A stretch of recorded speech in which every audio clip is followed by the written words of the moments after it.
ہم نے اپنے آپ کے نفسوں کو ظلم میں ڈالا ہے. وَإِن لَّمْ تَغْفِرْ لَنَا وَتَرْحَمْنَا، اگر آپ معاف نہ فرمائے، رحم نہ فرمائے، لَنَكُونَنَّ مِنَ الْخَاسِرِينَ، ہم نقصان اٹھانے والوں میں ہوں گے. آدم فرما رہے ہیں، حضرت نوح کا ذکر آتا ہے، وہ اللہ کے سامنے عاجزی سے فرماتے ہیں رب انی مغلوب فانتصر، اللہ میں مغلوب ہوں، دنیا یہ تمام لوگ مجھ پہ غالب آ گئے ہیں، میں مغلوب ہوں، فانتصر، اللہ میری مدد فرما دے. یہ وہ جملے ہیں جو اللہ کی طرف راغب کرتے ہیں، بندگی کا اظہار ہے.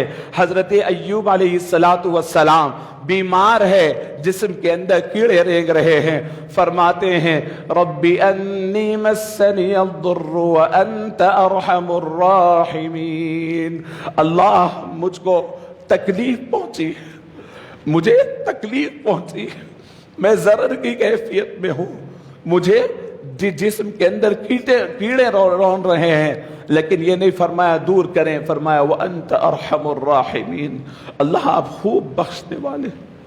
حضرت یونس علیہ السلام مچھلی کے پیٹ میں ہے، فرماتے ہیں لا الہ الا انت سبحانک انی کنت من الظالمین. سمندر میں چلے گئے، مچھلی کے پیٹ میں ہے، اللہ کے حکم سے مچھلی نگل لی ہے. اگر ہم ہوتے، ارے میں اتنا بڑا امام و خطیب، میرے ساتھ میرے کو ٹھوکر کیسا لگتی، میرے کچھ ایسا ہوتا، ارے نبی ہے اللہ کے، پسندیدہ ہے اللہ کے، اور ان کو سمندر میں ڈال دیا گیا، مچھلی نگل لی، مچھلی کے پیٹ میں ہے، اور فرماتے ہیں مالک تو مالک ہے، مالک تو پاک ہے، تیری تو ہمیشہ تعریف ہے. لا الہ الا انت سبحانک انی کنت من الظالمین، اور میں ہی ہوں جو ظالموں میں شریک ہو گیا ہوں. اللہ اکبر. یہ عاجزی اور بندگی. حضرت یونس نے جب مچھلی کے پیٹ سے یہ آواز پکارے، فرشتوں نے سنا، حیران ہو گئے، اللہ سے کہا کہ مالک یہ آواز سنی سنی نظر آ رہی ہے، لیکن کس کی یہ پہچانے نہیں جا رہی ہے، لیکن آواز سمندروں کے تہوں کے درمیان سے آ رہی ہے. مالک یہاں سمندر کے اندر سے، مچھلی کے پیٹ سے کبھی ہم نے نہیں سنا. اللہ رب العزت فرماتے ہیں غور سے سنو، پس تمہیں جانتے ہیں یہ آواز کو، یہ کبھی خشکیوں میں آتی تھی یہ آواز، کبھی زمین کے اوپر آرام دہ بستروں سے یہ آواز بھی آتی تھی. فرمایا مالک فرمائیے کون ہے؟ فرمایا میرا بندہ یونس ہے. فرشتے کہتے ہیں مالک یہ یونس کی آواز، یونس اب مچھلی کے پیٹ میں مصیبت میں ہے تو ہی نہیں پکار رہے ہیں، مالک یہ نرم بستر پر زمین کے اوپر اچھے خاصے رہے وقت بھی اسی طرف سے آپ کو پکارتے تھے، اسی طرف سے آپ کو بلاتے تھے. تو مالک یونس جب زمین پہ رہ کے بھی آپ کو پکارتے ہیں، اب سمندروں کی تہ میں مصیبت میں تب بھی پکار رہے ہیں، اللہ آپ کرم کر دیجئے اور ان کو باہر بھیج دیجئے. اللہ رب العزت نے فرشتوں کی دعا کو سنا، شفاعت کو سنا اور انہیں باہر بھیج دیا. حضرت سلمان فارسی فرماتے ہیں عزیزان گرامی تمہاری دعاؤں کے اوپر فرشتے شفاعت کرتے ہیں، لیکن کب؟ فرمایا کہ فرشتوں کے سامنے جب تم ہاتھ اٹھاتے ہیں، روتے ہیں، تو فرشتے تمہاری آواز کو سنتے ہیں. دو قسم کی آواز ہوتی ہے. ایک آواز ہوتی ہے فرشتے کہتے ہیں مصیبت میں ہے، پریشانی میں آواز آ رہی ہے، قریب جا کر سنا. فرمایا کہ ارے یہ آواز تو صرف مصیبت کے وقت نہیں، راحت میں رہے، سکون میں رہے، بیوی بچوں میں رہے، ہر چیز میں رہے، تب بھی انہیں پکارتا تھا، یعنی اپنی اچھی خوشحالی میں بھی پکارتا تھا. اب مصیبت میں آیا تب بھی پکار رہا ہے. آؤ اپن سب مل کے اس کی شفاعت کریں گے، اس لیے کہ یہ بندہ پکا وفادار ہے، صرف مصیبت دور کرنے نہیں آتا، راحتوں کے وقت بھی خدا کو یاد کرتا ہے. فرشتے آئیں گے اور شفاعت کریں گے اور دعائیں قبول ہوگی. لیکن جب بندہ صرف مصیبت کے وقت آتا ہے، فرشتے آ کر کے سنتے ہیں اور کہتے ہیں کہ ارے یہ آواز نئی دکھ رہی ہے، کہاں سے آ رہی ہے؟ لوگ کہتے ہیں وہ مصیبت زدہ ہے، پکار رہا ہے. فرمایا کہ ابھی تک تو نہیں سنا تھا، جوان ہو کر کے بوڑھا ہونے آ گیا، کبھی نہیں پکارا، اب پکار رہا ہے. کہا کہ نہیں اب مصیبت ہے.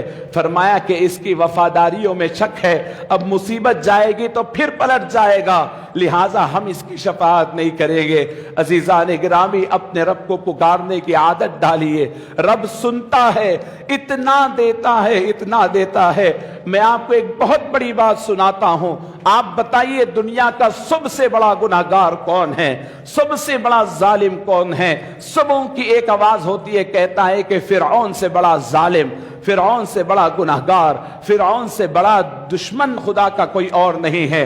خدائی کا دعویٰ کیا، اپنے آپ کو خدا سمجھا، 50,000 بچوں کو قتل کروایا، لیکن جب حضرت موسیٰ کے پیچھے جب جا رہا تھا، سمندر اور دریا پھٹا، اور جب وہ ڈوبنے لگا، فرشتے تنگ آ گئے تھے، زمین و آسمان اس کی بغاوت سے تنگ آ گئے تھے۔ فرشتوں نے کہا کہ مالک کو جانتے ہیں، مالک تو معاف کرنے بیٹھا ہے، یہ بدبخت ڈوبتے ڈوبتے بھی اگر باہر منہ نکال کر کے اللہ کہہ دے گا، میرا مالک معاف کر دے گا۔ فرشتوں نے جبرائیل کو بھیجا کہ جبرائیل آپ ہی کچھ کیجئے۔ امام احمد ابن حنبل روایت کرتے ہیں، حضرت جبرائیل مٹی لیے اور لے جا کر کے اس کا منہ کھلنے سے پہلے اس کے منہ میں مٹی ڈال کر کے بند کر دیے کہ تیرے منہ سے خدا کا نام ہی نہ نکلے کہ اللہ تجھے معاف کر دے، تاکہ تیرا نام ہی نہ نکلے، تو نے اتنا ستایا ہے۔ اور فرمایا کہ واقعی اللہ رب العزت فرماتے ہیں جبرائیل اگر اس کا منہ کھل جاتا اور وہ سمندر میں ڈوبتے ڈوبتے بھی کہتا لا الہ الا اللہ، جبرائیل میری عزت کی قسم میں اس کے پچھلے گناہوں کو معاف کر دیتا اور اسے جنت میں داخل کر دیتا۔ یہ میرا مالک ہے، یہ میرا رب ہے۔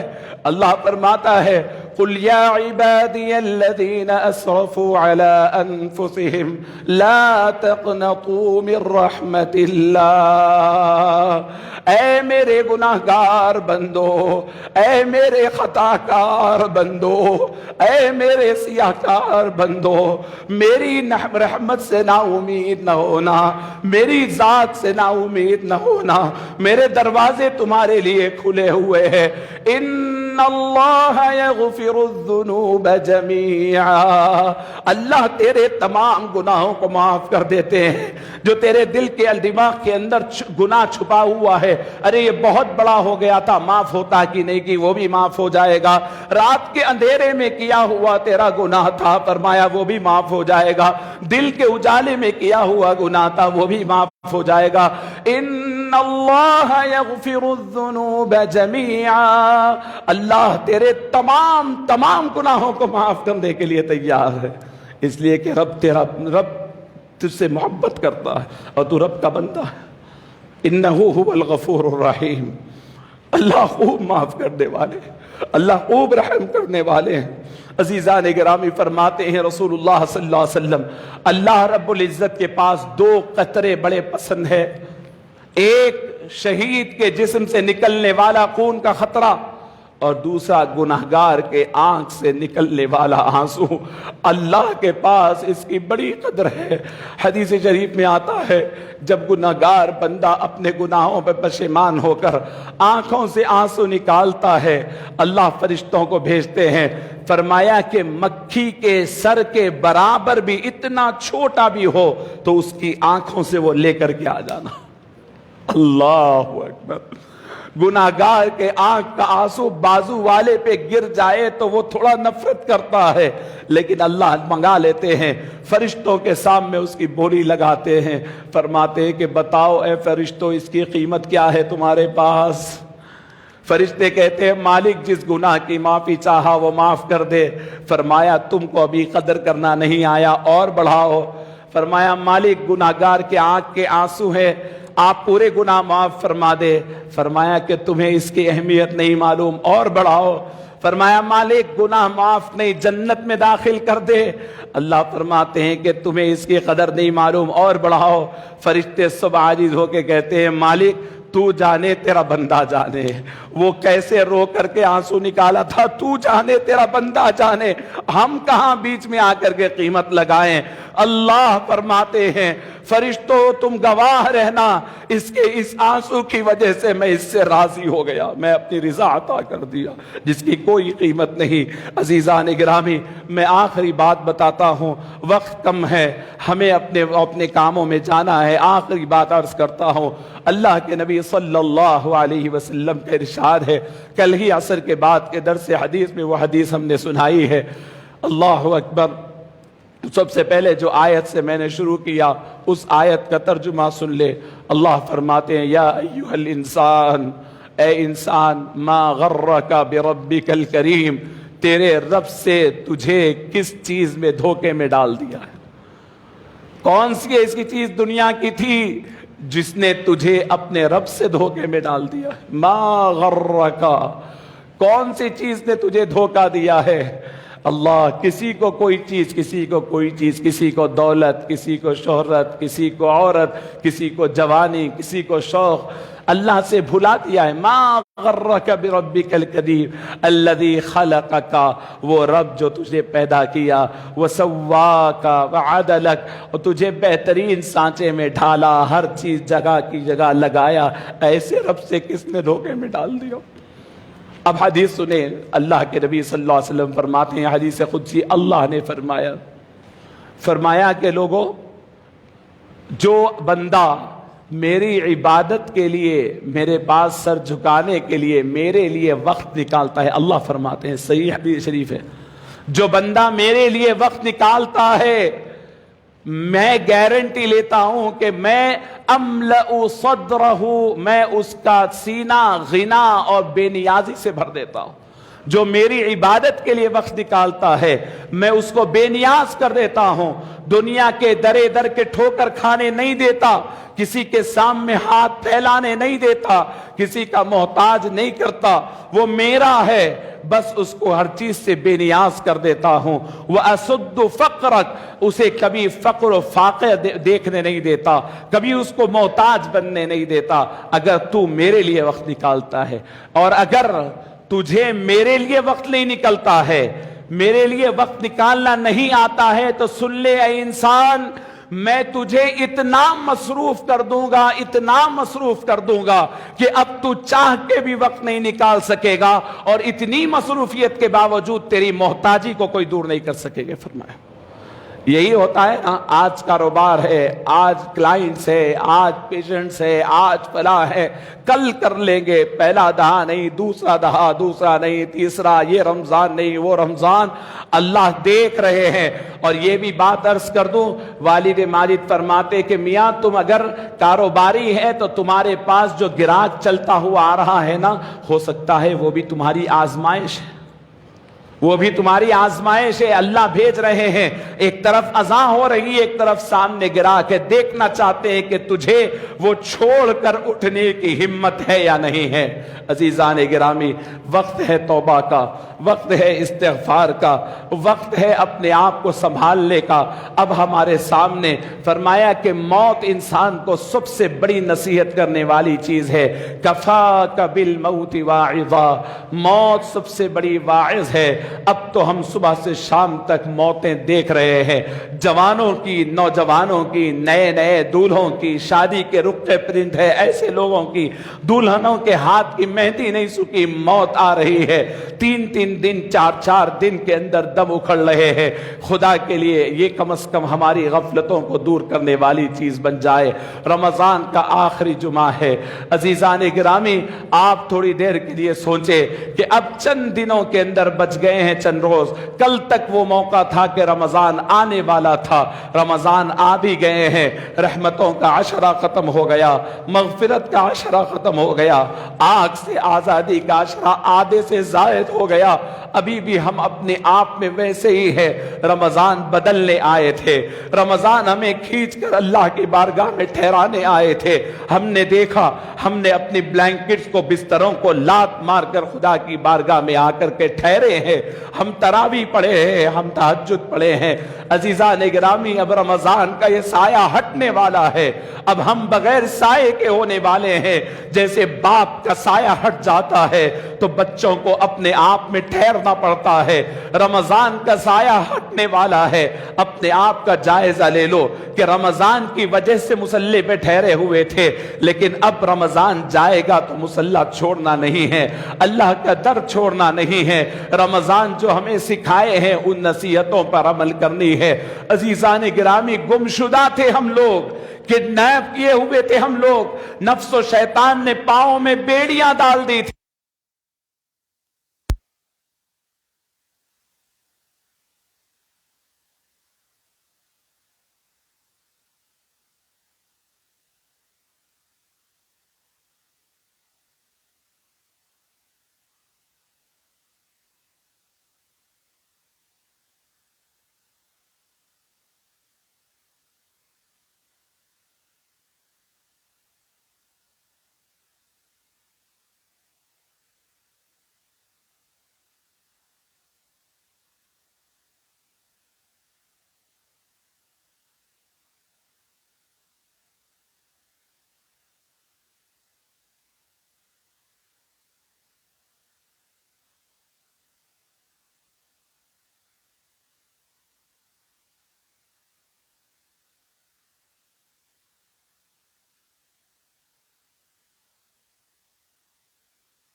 معافی چاہ لیجیے۔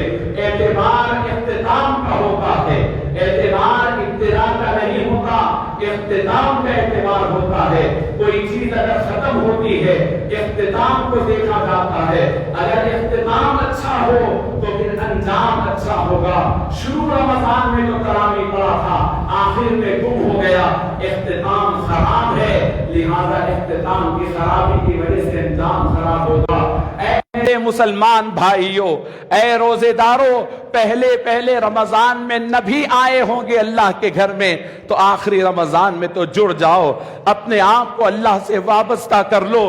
حضور پاک صلی اللہ علیہ وسلم کے بارے میں آتا ہے آخری رمضان میں اپنے شد مئزرہ، اپنی کمر کس لیتے تھے۔ آپ اندازہ کیجئے کہ مزدور کمر کب کستا ہے؟ صبح سے کام کرتے کرتے شام کا وقت آتا ہے، کمر ڈھیلی پڑ جاتی ہے، کام اور کرنا ہے تو اپنی کمر کس لیتا ہے۔ عبادت کے لیے حضور کمر کس لیتے تھے، سوتے نہیں تھے، گھر کو چھوڑ دیا، ذمہ داریوں کو چھوڑ دیا، آخری دنوں میں اللہ کی بارگاہ میں سب چھوڑ چھاڑ کے آ جاتے، رب کی بارگاہ کو پکڑ لیتے، روتے اور گڑ گڑاتے، معافی چاہتے اور امت کو معاف کرواتے۔ عزیزان گرامی، آج پوری دنیا امت سے گڑ گڑا کر مانگ رہی ہے، بیماریاں لوگوں کی کمر توڑ دی ہے، گھر توڑ دی ہے، کاروبار اجاڑ دی ہے۔ آج روئے زمین پر اگر کسی قوم کا رشتہ اللہ سے ڈائریکٹ ہے تو وہ میرا ہے اور آپ کا ہے، اس کے علاوہ کسی کا نہیں۔ مالک کی اس ناراضگی کو، کرونا کی اس وبا کو اس زمین سے کوئی دوا نہیں اٹھا سکتی، صرف اور صرف آہیں اٹھا سکتی ہے، رب ذوالجلال کی پکار اٹھا سکتی ہے۔ خدا کے لیے مسلمانوں ایک ہو کر پکارو، اب کے رب کو مناؤ، اعتکاف کے لیے مسجدوں میں داخل ہو جاؤ، اپنے آپ کو توبہ کر کر رب کے دروازے کو پکڑو۔ پوری دنیا امید بھری نگاہ سے تمہیں دیکھ رہی ہے، تم کہتے ہو نا کہ رب ہماری سنتا ہے، رب ہم کو دیکھتا ہے، کیا رب اتنا رحیم و غفور نہیں ہے کہ تمہاری بات مان لے؟ منا لو اپنے رب کو۔ رمضان سے بہتر موقع نہیں، رمضان سے بہتر عشرہ نہیں، آخری عشرے سے بہتر نہیں۔ خدا کے لیے نوجوانوں، بڑوں، بوڑھوں، بچوں، عورتوں، سب چھوڑ دو، عید کی شاپنگ کی کوئی ضرورت نہیں۔ اس وقت اس امت سے وبا کو اٹھا دو۔ دنیا سے وباؤں کو اٹھانا یہ آپ کے ہاتھ میں ہے، آپ کے رب کے ہاتھ میں ہے۔ آپ مناؤ اپنے رب کو، دیکھو وبائیں ختم ہو جائے گی۔ یہ وقت دعاؤں کا ہے۔ عزیزان گرامی، آخری بات یہ ہے کہ عید الفطر اس کے بعد آئے گی اور لیلۃ القدر کے لیے ابھی چند تاخیراتیں ہیں۔ آج کی ایک رات ہے، اتوار کی ایک رات ہے، پھر منگل کی ایک رات ہے، 25ویں شب، 27ویں شب اور 29ویں، ان میں تلاش کر لو لیلۃ القدر کو۔ ایک لیلۃ القدر مل جائے تو 82 سال عبادت کے ثواب ملتا ہے، ضائع نہ کریے۔ عید کے موقع کا یہ معاملہ نہیں کہ نئے کپڑے ہو، عید کے لیے تو اللہ کی رضا چاہیے۔ عید اللہ کی مہمانی کا وقت ہے، اس دن اللہ ان کو بلاتا ہے جس سے اللہ راضی ہوتے ہیں۔ تو یہ چلا لیجئے کہ اللہ مجھ سے راضی ہوئے یا نہیں ہوئے۔ اللہ فرماتے ہیں کہ تمہیں عید اس لیے دی جا رہی ہے تاکہ تم ہمیں شکر ادا کرو، لعلکم تشکرون۔ عزیزان گرامی، اس موقع کو غنیمت جانیے اور صدقہ فطر کے بارے میں یاد رکھیے۔ عید کو جانے سے پہلے صدقہ فطر ادا کریے۔ صدقہ فطر گیہوں سے ادا کیا جا سکتا ہے، جو سے ادا کیا جا سکتا ہے، ساتھ ہی ساتھ کھجور اور کشمش اور منقے سے بھی ادا کیا جا سکتا ہے۔ اللہ نے آپ کو جس اعتبار سے دولت دی ہے، آپ اس اعتبار سے صدقہ فطر نکالے۔ گیہوں کی استطاعت رکھا ہے تو گیہوں نکالے، کھجور کی استطاعت رکھا ہے تو کھجور نکالے، منقے کے لحاظ سے اللہ دولت دیتا ہے تو اس لحاظ سے نکالے۔ اللہ کی بارگاہ میں خوشیوں کے ساتھ، روتے آنسوؤں کے ساتھ، کپ کپاتے بدن کے ساتھ، خوب دعاؤں کے ساتھ اس رمضان کو ودا کرے۔ اس دعاؤں کے ساتھ کہ پروردگار ہم میں جو گناہگار ہے مالک اس کو معاف فرما دے، پروردگار جو ہم میں گناہگار ہے اس کو گناہوں سے پاک و صاف فرما دے، اللہ موت سے پہلے توبہ کی توفیق نصیب فرما دے، اللہ موت سے پہلے اپنے معاملات کو درست کرنے کی مہلت عطا فرما دے، اللہ موت سے پہلے ہماری زبانوں پر اپنے حبیب کا کلمہ جاری فرما دے، اللہ منہ کے اندر پائپ لگے ہوئے، منہ کے اوپر ماسک لگے ہوئے، ہمارے نہ کلمے پڑھے جا رہے ہیں، نہ ہمارے سے کوئی اچھی بات نکل رہی ہے، اللہ ایسی موت سے امت کو محفوظ فرما دے، اللہ ایسی موت سے محفوظ فرما جس میں نہ کفن مل رہا ہے، نہ غسل مل رہا ہے، نہ دفن کے لیے رشتہ دار مل رہے ہیں، نہ نماز جنازہ کے لیے اللہ والوں کی تکبیریں مل رہی ہے، نہ مسجد کے صحن مل رہے ہیں۔ اللہ امت کو ایسی موتوں سے محفوظ فرما دے۔ اللہ موت تو برحق ہے مالک، لیکن موت ایسی جس میں کوئی اپنا نہ ہو، کوئی رونے والا نہ ہو، کوئی ہاتھ اٹھا کر دعا کرنے والا نہ ہو۔ اللہ ایسی موتوں سے ہمیں محفوظ فرما دے۔ اللہ پوری امت سے اس بیماری کو دور فرما دے، بیماروں کی حالت پہ رحم فرما۔ ہر بیماری کی تیرے پاس علاج ہے مالک، اس بیماری کا علاج معلوم فرما دے، اس امت پہ رحم فرما دے، اس بیماری کے علاج جو چھپا ہوا ہے اسے ظاہر فرما دے۔ اللہ امت اور پوری ٹوٹ رہی ہے، دنیا کی طاقت ٹوٹ رہی ہے، اللہ کرم فرما دے، رمضان کے صدقے میں کرم فرما دے، ہماری حالتوں پہ رحم فرما۔ رمضان کے گزرنے سے پہلے مالک ہماری حالتوں پہ رحم فرما کر مولا ہمیں گناہوں سے معاف فرما دے۔ صلی اللہ تعالی علی النبی الأمي وعلى آله وأصحابه ومن تبعهم بإحسان إلى يوم الدين والحمد لله رب العالمين۔